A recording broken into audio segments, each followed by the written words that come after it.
You're thinking about upsizing or downsizing or maybe buying a brand new home, but you're thinking, should we buy our new home before we sell our current one? Yeah, I can't tell you how many times I meet with Inland Empire homeowners that just, they love the idea of it until they realize that there is the potential that they could, end up with double house payments or timeline overlaps, or even just lose out altogether on the home that they really fell in love with. To help prevent that from happening to you, I'm going to break down 3 of the smartest ways that you can buy your next home first and avoid the traps that many homeowners do fall into. Oh, and be sure to stick around because I'm also going to cover the #1 mistake that does unfortunately blindside many move-up home buyers.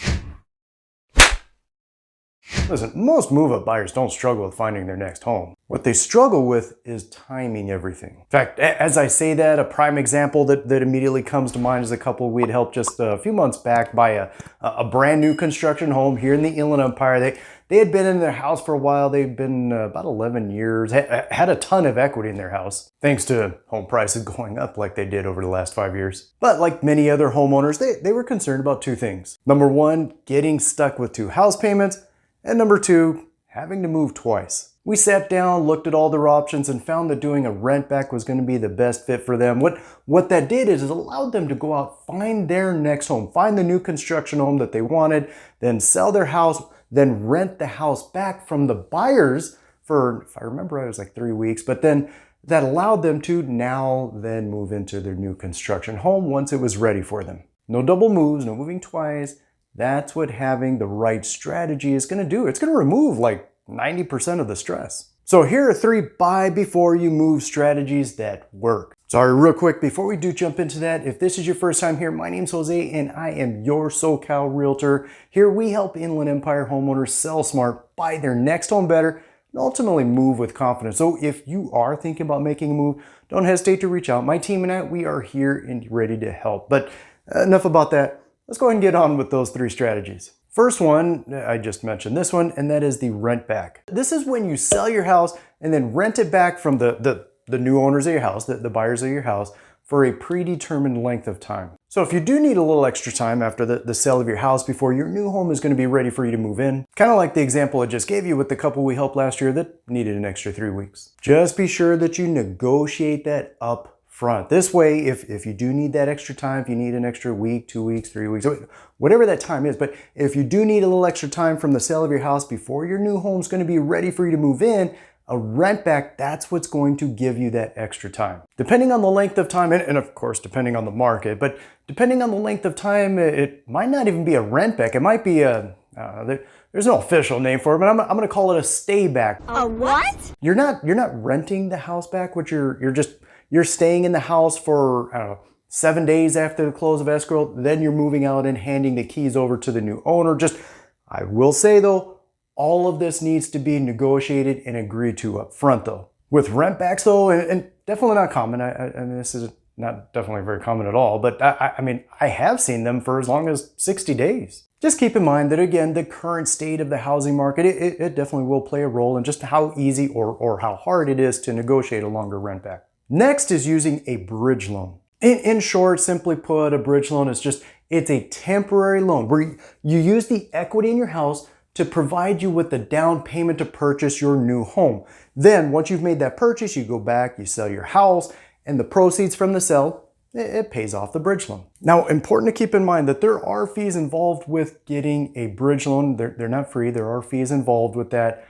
And once you do close on the purchase of your new home, you do have a set amount of time in order to get your house sold. Usually it's like 6 months, but you do have a set amount of time in order to get your house sold.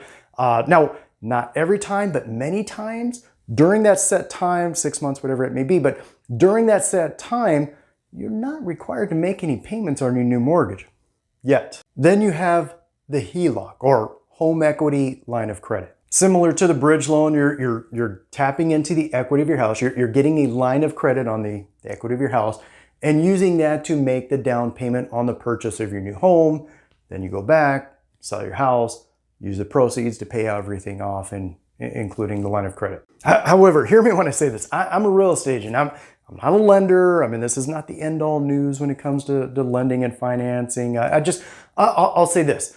that, as I said a minute ago, that there are going to be fees involved with additional financing, whether that's the bridge loan, whether that's the HELOC, but you get additional financing, there are always going to be fees involved with that.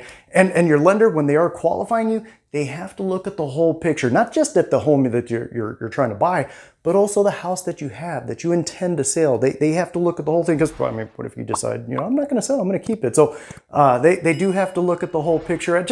This is why I always say, it's important. It's extremely important that you talk to a lender early on. Have them run the numbers. Have them give you the pros and the cons to everything. This way you can make an informed decision of what's going to be the best move for you. I know I said at the beginning that the 3 smartest ways to buy a new home before selling your house, but actually, there's actually a 4th way to do that without doing a rent back or additional financing, and that's using what's called a contingency. The what? The what? A contingency is, just very basically put, when you're making an offer on a home and you tell the seller of that home that here's my offer, however, it is contingent. It's depending on me being able to successfully sell my house. This way, if for some reason you're not able to get your house sold, you're not held hostage by the offer that you just made.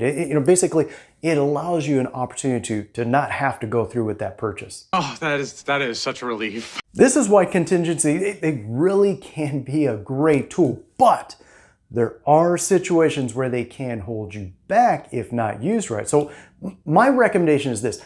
I would say focus on getting your house into escrow before you go making an offer on a new home. Otherwise, again, though, I've said this already a couple times now, this is all market dependent, but if you have a contingency on the offer you're making and the seller says, okay, well, what's the status on your house that you're selling? And you tell them, I just got it on the market yesterday.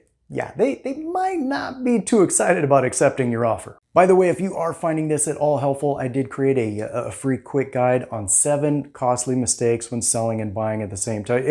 It covers the most common mistakes that I see many homeowners making when doing just that, selling and buying at the same time, and maybe more importantly, how to avoid them.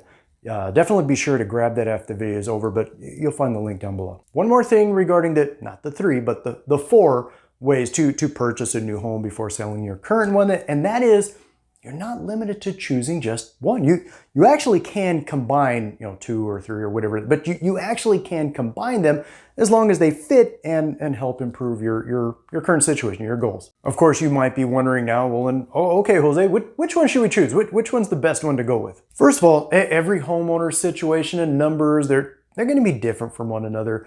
But in my experience as a real estate agent, these are the patterns I do see pretty routinely. If your top priority is avoiding a double move, well, then a rent back might be the best tool for you to consider.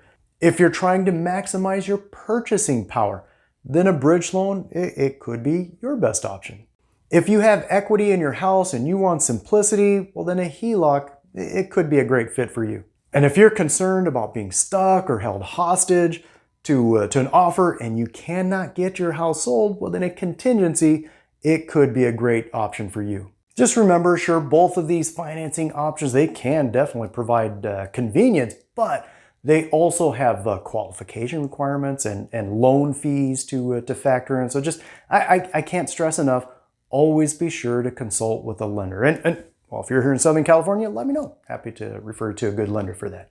And what's the #1 mistake that many move-up buyers make? They start shopping for a home before getting their buy before selling strategy in place. It happens too many times. The homeowner, they go out, they're shopping for a home, they find the perfect home, they make an offer on that home, and then they realize the financing doesn't line up with the sale timeline. But listen, if there's just one thing you remember from this video, the plan always comes before the house. As I mentioned earlier, if you are thinking about selling and buying at the same time, be sure to grab my free guide on the 7 costly mistakes when selling and buying at the same time. It will save you time, it will save you money, and it'll definitely save you a ton of stress. Of course, though, if you do have any questions at all, or you are in fact thinking about selling or buying or doing both at the same time, my contact information, that is down below. Also, feel free to reach out. Otherwise, until then, catch you on the next one.